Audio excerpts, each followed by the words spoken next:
He was the first scientist to become a public figure, a legend in our times.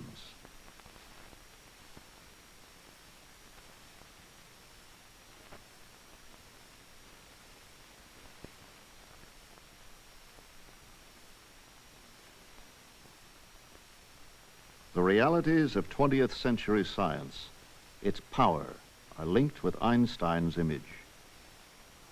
It followed from the special theory of relativity that mass and energy are but different manifestations of the same thing, a somewhat unfamiliar conception for the average mind. Furthermore, the equation E is equal mc squared, in which energy is put equal to mass multiplied with the square of the velocity of light, showed that very small amount of mass may be converted into a very large amount of energy, and vice versa. The mass and energy were in fact equivalent, according to the formula mentioned above. This was demonstrated by Cockcroft and Walton in 1932 experimentally. The world of experience and the narrowness of consciousness bring about a sort of atomizing of the life of every human being. In a man of my type, the mind disengages itself from the momentary and merely personal and turns toward the mental grasp of things. 1905. In Europe there is peace and stability. Europeans are comfortable and secure in their well-ordered life, confident in their ideas and ideals. A sense of progress and power is part of the way of life. Previous generations have given them a revolution in coal, steel, steam power. Now there is a further revolution. Electricity is completing the transition from the medieval to the modern world.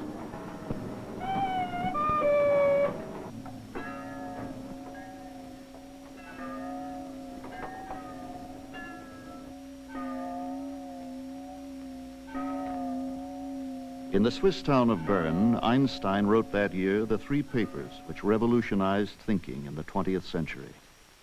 He worked in a patent office, technical expert, 3rd class.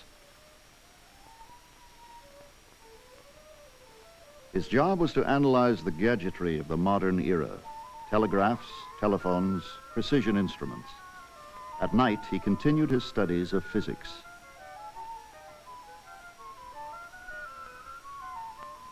An outsider, he began to reshape scientific thinking. Who was he? These are the photographs of his youth. A German Jew, comfortable if modest childhood in Ulm and Munich. He rebelled at an early age against the rigidity of the Prussian classroom. At 16, he sought a less coercive education in Switzerland. For a Jew in Germany, advancement in the professions was not assured. His goals were simple: to study at the Zurich Polytechnic and become a professor in the natural sciences. One should do things for which one has talent. Besides, there is a certain independence in the scientific professions. He failed at first attempt, the entrance examination. Something of a vagabond, independent, Einstein thrived in the only European democracy. He developed a passion for nature and experience, flights of imagination. The young Einstein was still not a distinguished student.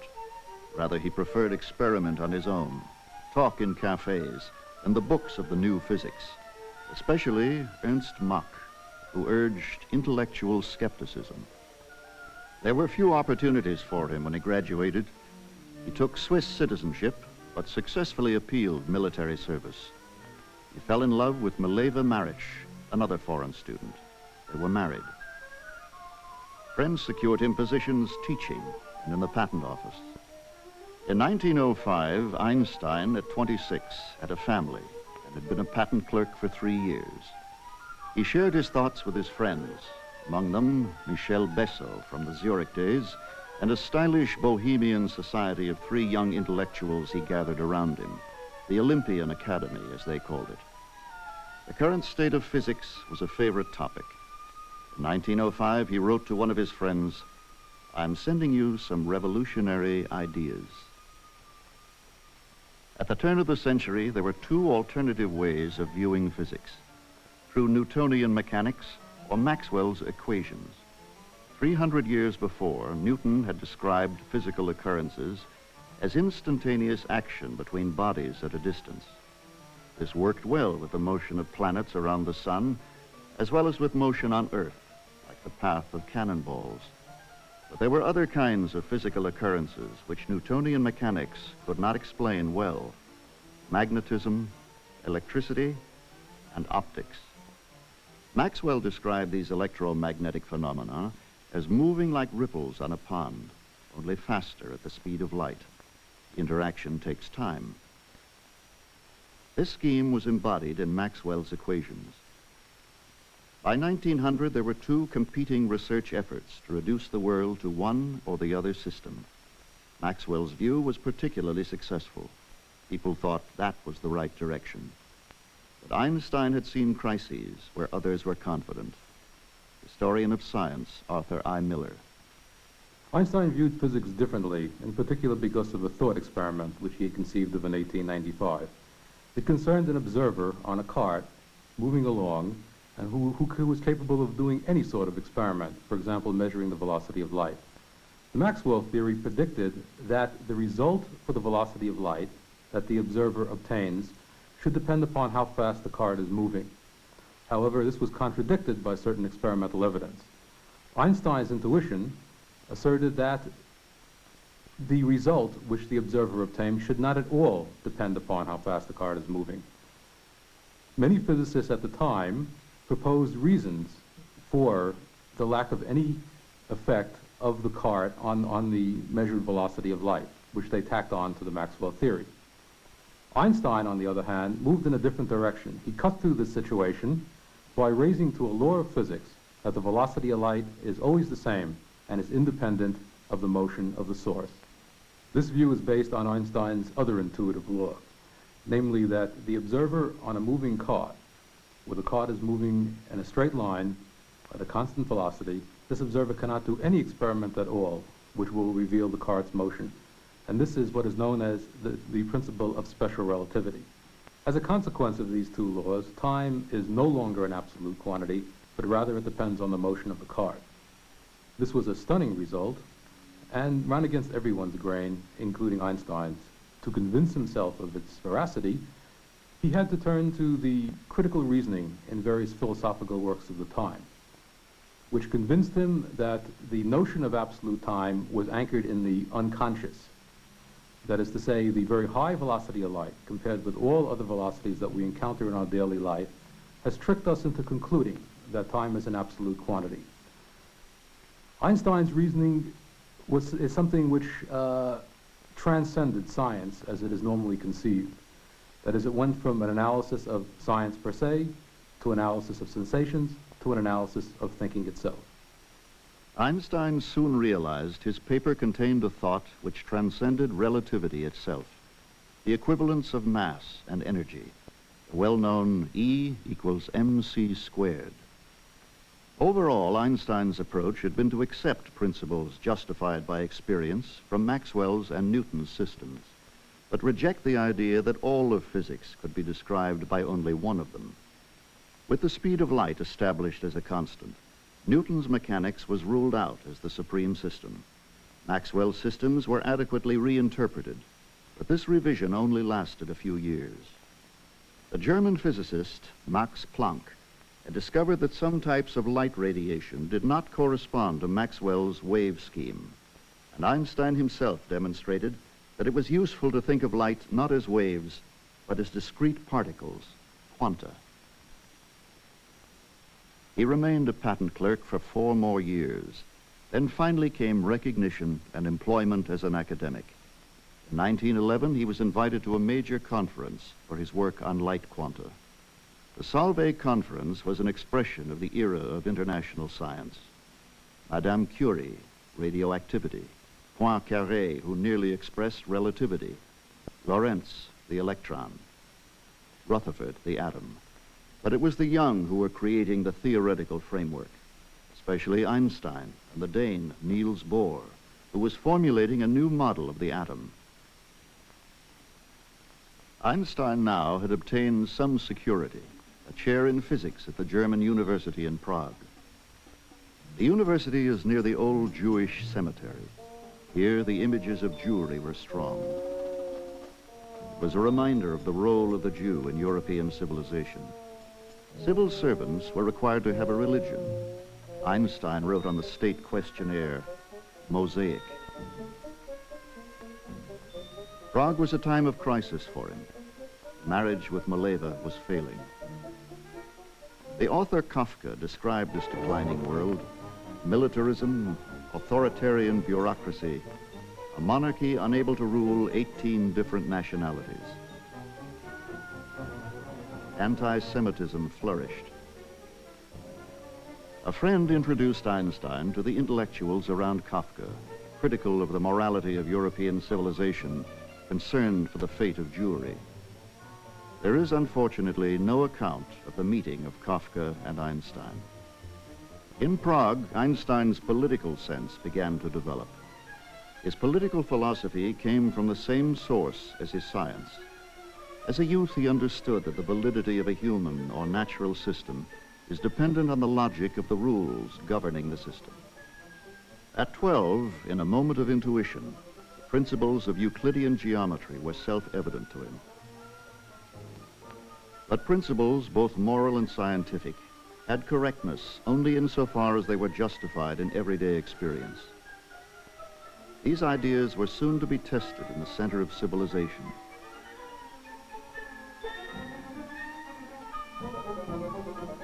He had left Prague in 1912, returned to Zurich. Then came Berlin.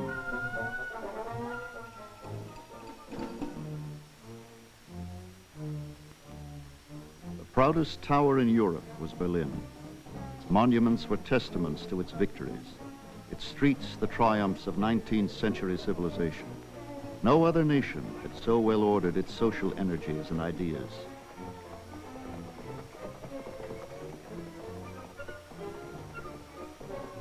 As an expression of this national power, Kaiser Wilhelm II had created an Institute of Physics which was independent of the university. Einstein was brought in as its director, as a celebrity. He joined the elite of European physicists. They were conservators of a system of science which had grown with and supported the development of the German nation. Out of the laboratories and the seminars of the universities came the ideas for petrochemicals, electricity, military technology, which had created the industrial and military power of Germany. Explosion in knowledge was in turn protected by the military.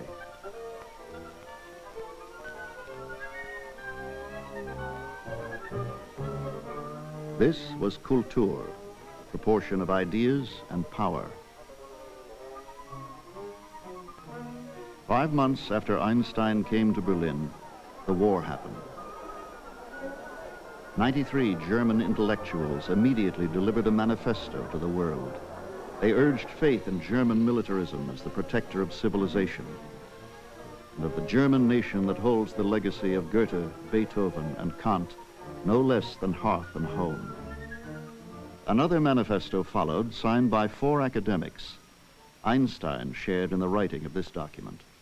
Suddenly, instinctively, Einstein emerged as a pacifist on the European scene. Never before has any war so completely disrupted cultural cooperation.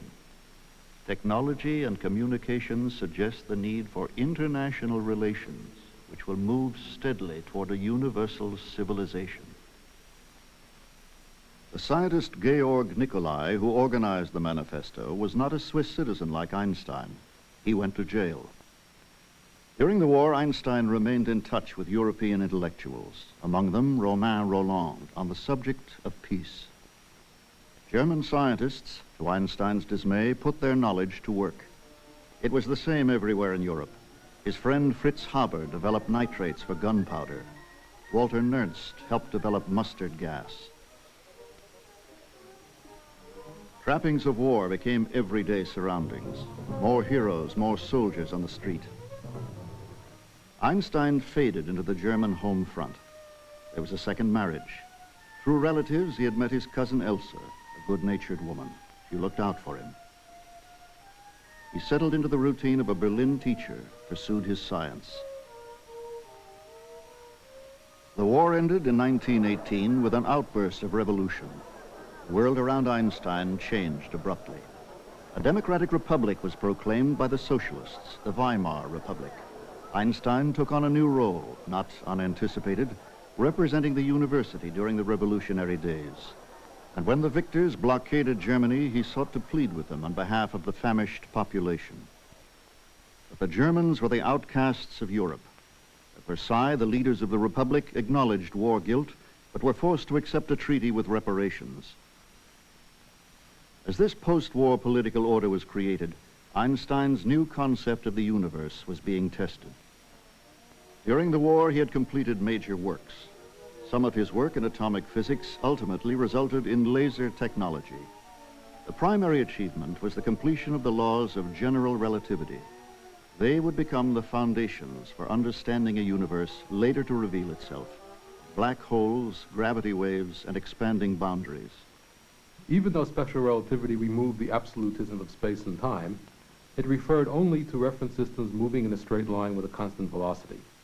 Einstein removed this restriction by means of another thought experiment. Newton's mechanics predicted the same results for the case in which the cart is uniformly accelerating in a straight line, or when the cart is at rest but is in a constant gravitational field. Einstein concluded that we have no reason at all to distinguish between those two cases.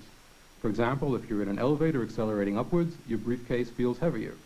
But you could also consider yourself to be at rest, but in a gravitational field which is more intense than the one you would be in if you were standing on the Earth. So Einstein concluded one cannot do any experiment, whether it be electrical, optical, or mechanical, which can distinguish between the cases in which you're in a system which is accelerating or in a gravitational field. This is the principle of general relativity. Application of this principle to the Maxwell equations led Einstein to conclude that the velocity of light is a variable quantity, that is to say, it depends upon the gravitational field, and light can take a curved trajectory in a gravitational field. Another consequence was that measuring rods could be so severely distorted in gravitational fields that the concept of distance is very difficult to define. What Einstein ended up with was a mathematical formulation of curved space-time, in which the curvature of space is determined by gravitational field. Since fields result from matter, therefore it is matter that causes the curvature of space. General relativity predicted the curvature of light near massive bodies. An English expedition organized by Eddington in 1919 and a later American expedition tested this prediction during the eclipses. Had Einstein been wrong, there would have been no bending of the starlight. The observed deflection was within acceptable limits of prediction. The event made news, and the myth quickly emerged. Einstein was now a world celebrity. To the popular mind of the jazz age, he was the founder of a modern way of thinking. It's all relative. The familiar images of the world traveler began to take shape.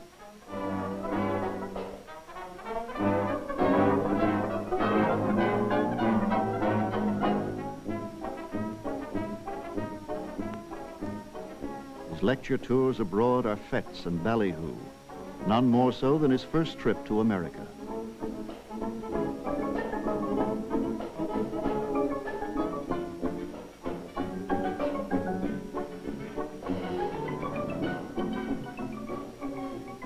But there are serious purposes. The American trip was funded by the Zionists to raise money for the Hebrew University in Palestine. It was an emotional occasion when he inaugurated the university the following year.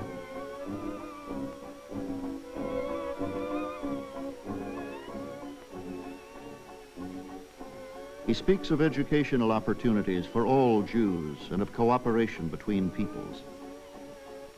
On the international scene, he worked with scientists such as Madame Curie and a League of Nations committee to restore the international communication of science and ideas. But order in post-war Europe was built on weak foundations.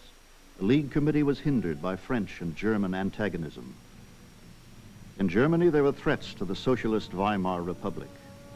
In 1920, a putsch was organized in Berlin by intellectuals and soldiers dissatisfied with Versailles. Much of the violence was near Einstein's house. The right was emerging in the post-war world. Even though the putsch failed, the coalition extended into the academic world. Groups associated with it singled out Einstein and relativity for attack. Among the leaders was Philippe Lenard, a Nobel Prize winner. The anti-relativity group organized a public meeting. Einstein was present to hear relativity denounced as Jewish and hostile to the German spirit. In the nationalist revival, anti-Semitism was a force. Einstein is a rebel, internationalist, Jew. Lenard was extreme among academics, but there had already been in the academic world a sense of opposition to the Republic. Many felt themselves the embodiment of the traditional culture. There were still old friends, Planck, van Lau, Haber. But Einstein is the outsider. The Gumbel affair focused his alienation. Emil Gumbel, a young scientist, was denied promotion because he exposed assassination attempts on Weimar officials. When Gumbel sued, Einstein supported his civil liberties. For this, he was censured by his colleagues. There was a crisis in democracy in Weimar. Einstein was identified with its preservation. His political beliefs, like those of this socialist election film, envisioned the state as a rational social order, ensuring an education based on reason, planning technology, providing employment and material security. The goal of the state was the development of personality. The Einstein Observatory at Potsdam expressed this ideal: experiment, but order, reason, the humanity of technology. In contrast to the monuments of nearby Berlin, it was designed to reflect the rhythms of Einstein's universe. Simplicity was the way of the man himself at Kaputt, his house in the lake area outside Berlin. He was followed here by politicians and academics, like the American physicist who took these home movies. But here he could sail, think, lounge with friends. The informality became part of the legend.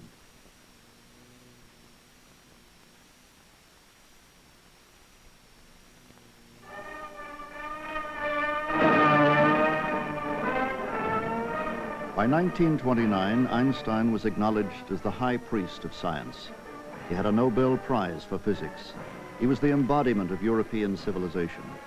5 years before, the Sorbonne had snubbed him as representative of German culture. Now, it accorded him its highest honors.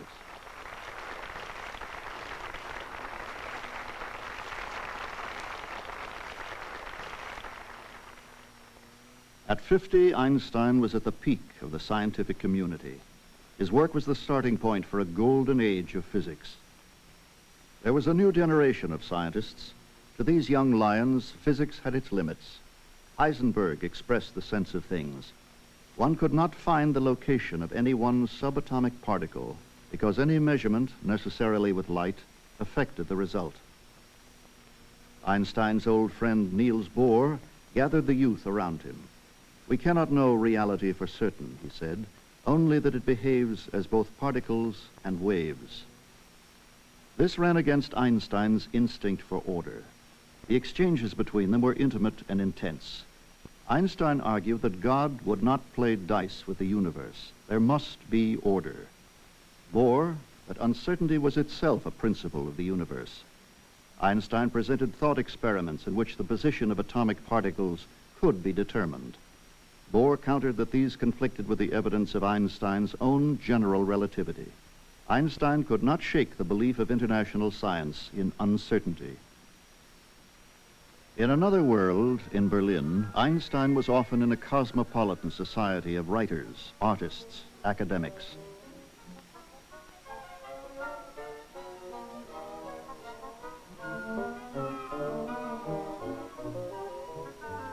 Supporters of Weimar democracy, they shared also Einstein's internationalist and pacifist views. Einstein was among their leading advocates. Geneva, the League of Nations, was the center of this society. A European outlook flourished around League programs for disarmament, extending from the far left in France to the heart of the English establishment. These are the voices of militant pacifism, reason, here gathered with George Bernard Shaw at a banquet honoring Einstein.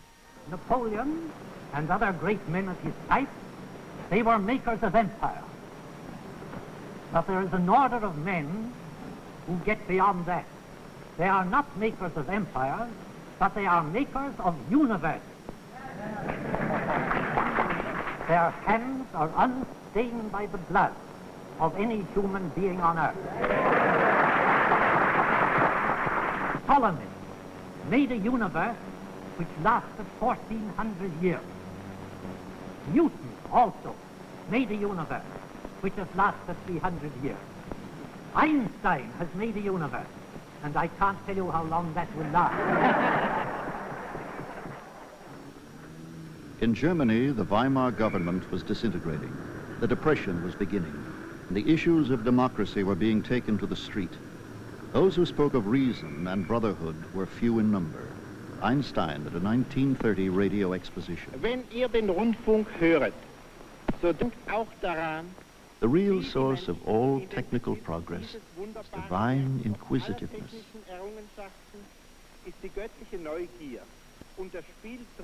And the instinct for play, the constructing and pondering researcher. And, no less, the constructive imagination of the technical inventor.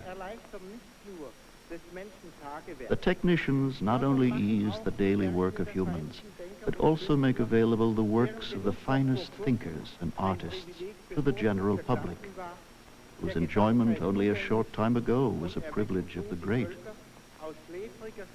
and thus awaken the peoples from a sleepy stupor. That same year in 1930, Einstein made the first of 3 annual visits to America. His humanity was quickly projected to the public in newsreels such as this. In the greatest city of the world. I'm delighted. I'm delighted. What do you think of prohibition, Professor? Ich trinke nicht, also ist mir das ganz gleich. He doesn't drink at all, so he is not interested in this question. Professor, freut es Sie hier in Amerika wieder zu sein? Wenn ich die sehe, sicher.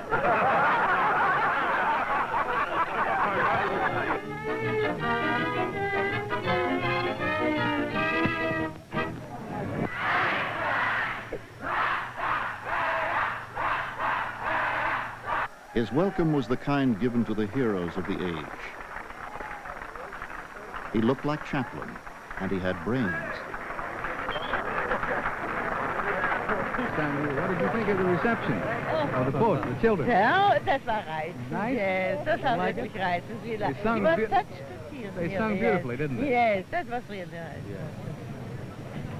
Love the children, and so healthy, so healthy.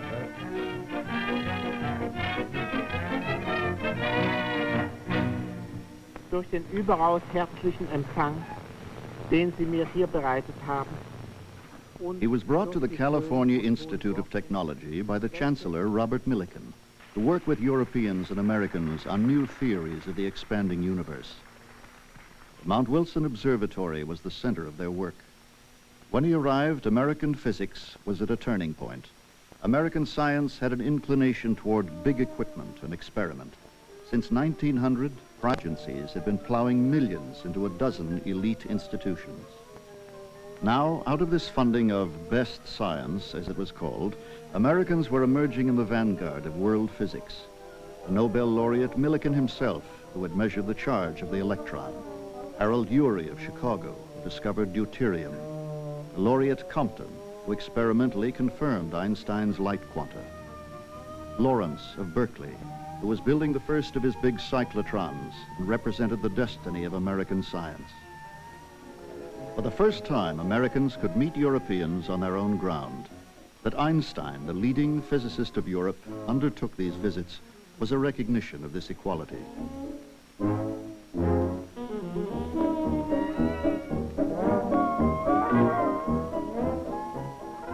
But there were other reasons.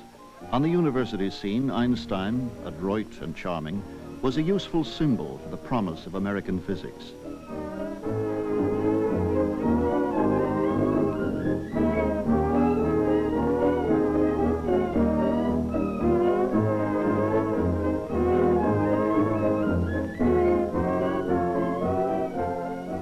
In California, it was a relaxed lifestyle. Einstein was at home in it, but irrepressible. He stood out among scientists with his independent views on man and society. He went his own way.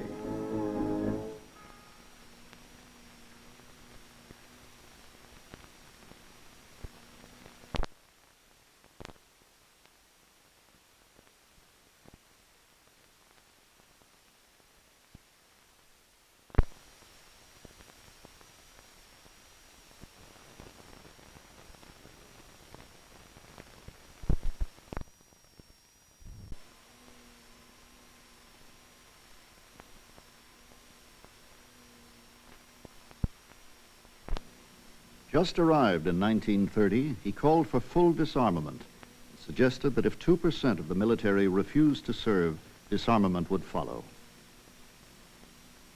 Each visit was a platform for internationalism, socialism, civil rights, and disarmament.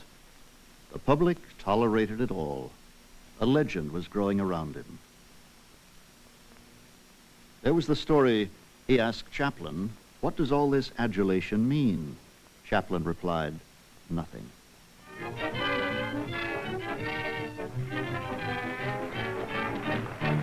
But Einstein had learned how to use his public images with effect. Behind the scenes, academic politics were at play. When he left in 1932, Caltech, Oxford in England, Princeton were all courting him with permanent appointments. Einstein was undecided. Events were soon to force the issue. The leaders of Europe had debated disarmament for 3 years, hoping to spend less on arms and relieve the depression. It was a last chance for the League of Nations. We believe that progressive disarmament will not only relieve the burdens now pressing so heavily upon the backs of our taxpayers, but progressive disarmament will make us more secure in international peace. Einstein was outraged. This is not a comedy. It is the greatest tragedy of modern times, despite the cap and bells and buffoonery. We should be standing on rooftops denouncing this as a travesty. If you want peace, we shall ask the workers to refuse to manufacture and transport military weapons, and to refuse to serve in the military. Governments could go on talking from now to doomsday. We must prevent the destruction of Western civilization. That summer in Berlin saw the last days of a culture that had bridged the 19th and 20th centuries. To those born before the Great War, there was the security of the things from out of their past. The atmosphere of gracious ideas, the civilized ways. It seemed comfort enough against the future.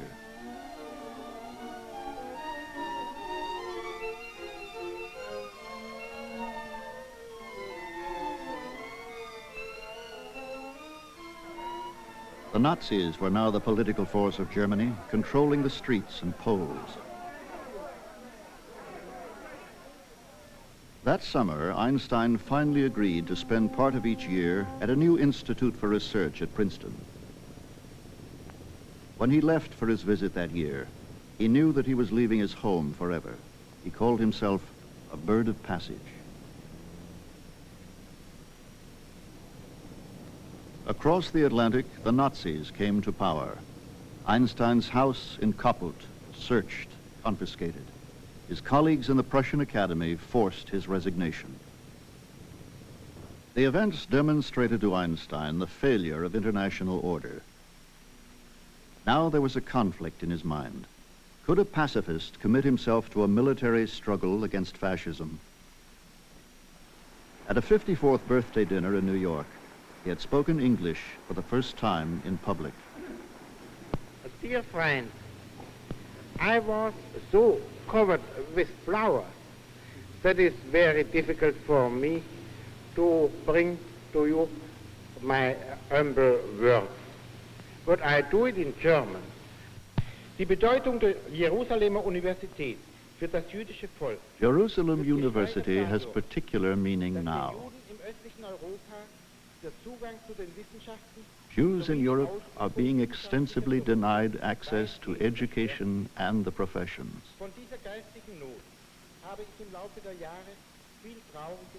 Over the years, I have read and heard much of this sorrow. It is not easy to say where the western boundaries of Europe are to be found. Einstein made one more trip to England that summer. He went into seclusion. The Nazis put a price on his head. In London, he made a last speech to Europeans before he left for Princeton. His personal despair for mankind was apparent. I am glad that you have me given the opportunity of expressing to you here my deep sense of gratitude as a man, as a good European, and as a Jew. I should like to give expression to an idea which occurred to me recently. Man, like every other animal, is passive by nature. Unless goaded by circumstance, he scarcely takes the trouble to reflect upon his condition and tends to behave as mechanically as an automaton. As a child and a young man, I passed through such a phase. One thought only of the trivialities of one's personal existence, strove to talk and act like one's fellow. There are forces at work which seek to destroy the European heritage of freedom, tolerance, and human dignity. Fascism, nationalism, militarism, and communism, while constituting diverse political institutions, all lead to the subjugation and enslavement of the individual by the state and put an end to tolerance and personal liberty. Individualism, the recognized basis of European civilization, is more seriously threatened by the military organization of countries than anything else. But war is not a parlor game to be played according to definite rules. In London, Einstein also had spoken about places, even in our modern society, where the creative mind could pursue pure thinking. The Institute for Advanced Studies became that place for the remainder of his life. Here he continued a lonely search for a unified field theory, one which would link the physics of particles with the physics of space. A hallmark of Newtonian particle theories was action at a distance. However, this did not suit Einstein because theories of action at a distance, he felt, could not describe the raw experience of daily life. Because occurrences in the world in which we live occur not by action at a distance, but by touch. And since in Einstein's view, science is a development of pre-scientific thought, then the best scientific theory is a field theory. However, neither special nor general relativity theory remove the disturbing dualism of particle and field. That is, both particles and fields existed side by side. So it was natural that Einstein's next step after the general relativity theory was to attempt formulating a unified field theory which could describe the electromagnetic and the gravitational field, and out of which particles would emerge as knots in space-time. Later in his life, one of Einstein's colleagues asked him why he wasted his talents looking for a unified field theory. After all, by the late 1940s, it was known that there were more fields than just the gravitational field and the electromagnetic field. To which Einstein answered, well, it's good for somebody like me to look for a theory of that type because a younger man has to establish his reputation and cannot afford the time. And besides, perhaps we can learn something new from just this even restricted line of research.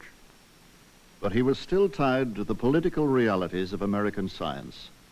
Refugees from fascism, like Einstein himself, were pouring in. By 1940, 100 scientists. In isolationist America, Einstein spoke out for the oppressed of Europe. the effect upon all nations, and not least upon the Germans, of the fate of these innocent people, so maliciously persecuted, must not be underestimated. To leave these victims to their misery would be a heavy blow to all those who believe in human solidarity and would encourage those who believe only in force and oppression and who act accordingly. The refugee scientists could not easily find jobs. Funding had dried up in the Depression, with the argument that science should be used for social engineering, not for proving relativity. Big physics and technology still attracted some money, such as the Palomar telescope. Scientists like Millikan lobbied hard, arguing that the natural sciences would pay off in the end. Frustrated, Millikan approached the army for help. Einstein, who was actively opposing Franco in Spain, was sympathetic. There was a common cause and argument: the defeat of the Nazis. The New York World's Fair of 1939 was a showcase for the promise of science and technology. Although the government had not yet seen the light, the public was fascinated with the world of the future, the possibility of atomic power. Einstein was there to dedicate the Jewish pavilion, appealing again for aid for refugees. A war was beginning in Europe. A drama of equal magnitude was taking place in a laboratory in Berlin. Hahn and Strassmann in Berlin had discovered that the splitting of the atom released a tremendous energy. An atomic bomb might be possible. Their findings were rushed into print in early 1939. What happened then is one of the first legends of the atomic age, here reenacted after the war by the scientists themselves. The news was rushed to a physics conference in Washington. Leo Szilard, another refugee, brought the information personally to Einstein, along with a draft letter to the president. They told Roosevelt that an atomic bomb was feasible for both the United States and Hitler. Link should be built between the government and American physics, they wrote. The government should fund a research effort. This was Einstein's last direct contact with the Manhattan Project, the building of the bomb. The irony was bitter for Einstein, the pacifist. 6,000 was invested by the government initially. By 1945, nearly $2 billion. The effort involved the physics community as a whole, including the elite theorists who had come to America as refugees. During the war, he worked with the Navy on explosives.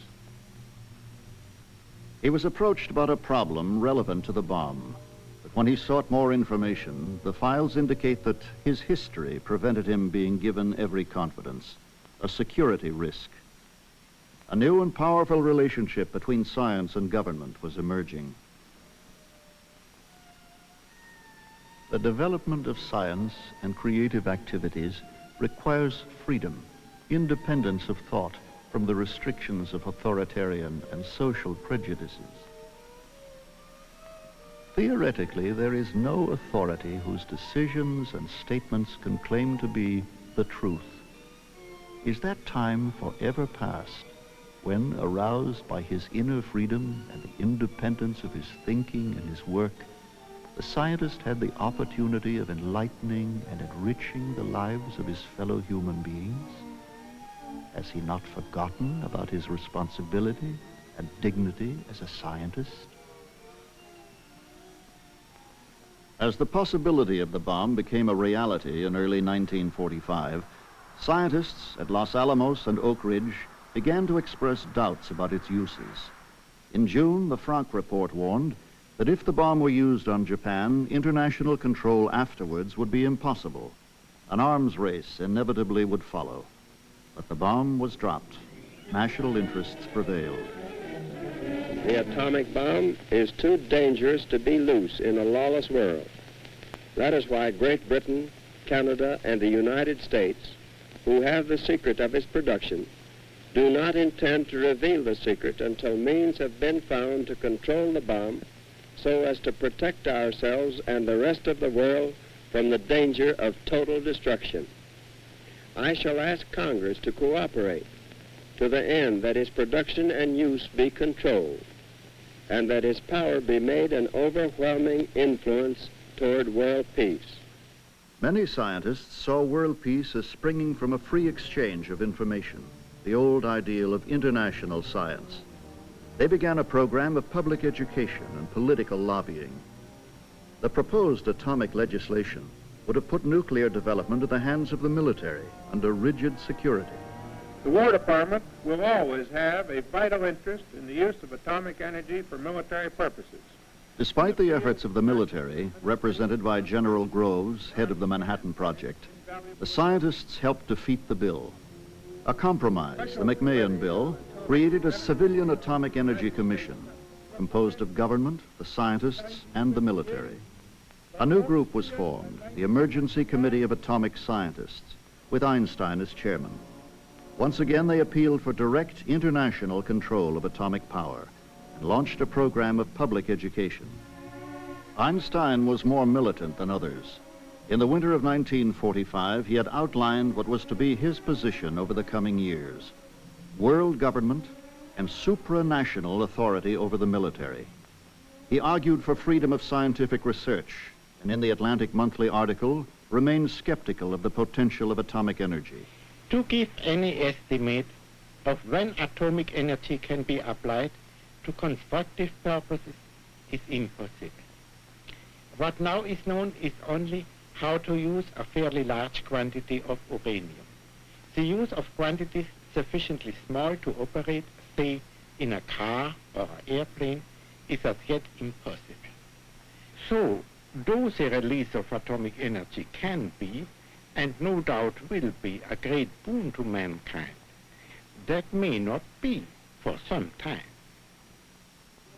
An American plan was proposed for international control of materials, but the United States to retain vital information on atomic bombs. Einstein's committee rejected it, and as the Russians were considering the plan, the first post-war test at Bikini took place. Now the Soviets vetoed the plan. Cold War politics had taken over. The crusade of the scientists had failed. In Washington, there was increasing concern for secrecy. America clashed with the Soviet Union over Eastern Europe. There was espionage, rumors of espionage. The House Un-American Activities Committee investigated American loyalties. The Truman Loyalty Oath was created for civil servants, scientists on government work included. And now so much research was for the government. Scientists were seen as weak links in atomic secrets. Over 150,000 were investigated. Now Einstein saw another imperative: academic freedom. With universal order should come universal freedom. On this, confidence and loyalty would flourish. But the existence of the bomb created dangers in the hearts of men, he said. He made one of his rare public appearances at the 1947 Princeton commencement. Truman was the guest speaker. Universal training represents the most democratic, the most economical, and the most effective method of maintaining the military strength we need. It is the only way that such strength can be achieved without imposing a ruinous burden on our economy through the maintenance of a large standing armed force. We must remember above all that these young men would be training in order not to win a war, but in order to prevent one. The Cold War escalated. Soviet and American challenge and response. Einstein wrote, "Political rhetoric is taking on a life of its own." The Emergency Committee of Atomic Scientists, linked to One World movements, lost credibility in the public eye. Magic of the atomic scientist was tarnished. For some elite scientists, such as Niels Bohr, international ideals were preserved through UNESCO with its programs for international development of atomic power. Science flourished, but the context had changed. Before the war, government funding of basic research was obtained only with difficulty, a few $1 million. Now, the linked government and military interests provided $1 billion for research and development. It was the payoff sought in the 1930s. There was a certain inevitability in this. In the fall of 1949, the public learned that there were other bombs in the world. In January 1950, the announcement was made that America would develop a super bomb, the H-bomb. Einstein had been ill, a heart problem dating from 1928. He had continued his work toward a unified field theory alone, but he had not lived as a recluse at Princeton. Since 1945, he had worked actively for his ideals. Now Einstein was offered a new medium to speak to the public. A televised response to the H-bomb decision had been organized by Eleanor Roosevelt. At 70, he spoke with the same idealism as in his youth. The armament race between the USA and USSR, originally supposed to be a preventive measure, assumes hysterical character. On both sides, the means to mass destruction are perfected with feverish haste behind the respective walls of secrecy. The hydrogen bomb appears on the public horizon as a probably attainable goal. Its accelerated development has been solicited. If successful, radioactive poisoning of the atmosphere and hence annihilation of any life on Earth has been brought within the range of technical possibilities. The ghost-like character of this development lies in its apparently compulsory trend. Every step appears as the unavoidable consequence of the preceding one. In the end, there beacons more and more clearly general annihilation.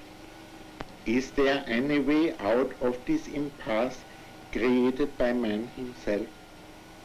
All of us, and particularly those who are responsible for the attitude of the US and the USSR, should realize that we may have vanquished an external enemy, but have been incapable of getting rid of the mentality created by war. It is to achieve peace as long as every single action is taken with a possible future conflict in view. The leading point of view of all political action should therefore be, what can we do to bring about a peaceful coexistence and even a loyal cooperation of the nations? The first problem is to do away with mutual fear and distrust. Solemn renunciation of violence, not only with respect to means of mass destruction, is undoubtedly necessary. In the last analysis, every kind of peaceful cooperation among men is primarily based on mutual trust, and only secondly on institutions like courts of justice and police. This holds for nations as well as for individuals, and the basis of trust is loyal give and take. Einstein brought his ideals to America. He took only what he needed out of the American dream. The simple house on Mercer Street was never a barrier to the outside world.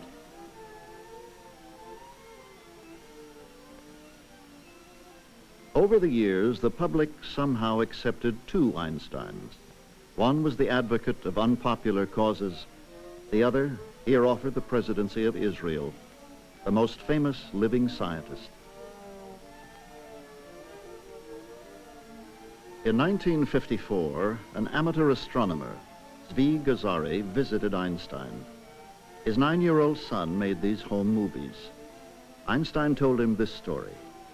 When I was young, I wanted a telescope, but I've never been able to buy one, because then it would become commercialized. So Ghazari built one for him. Einstein admired Ghazari because he could not himself build one with his own hands. Yet on his work was built theories of the universe.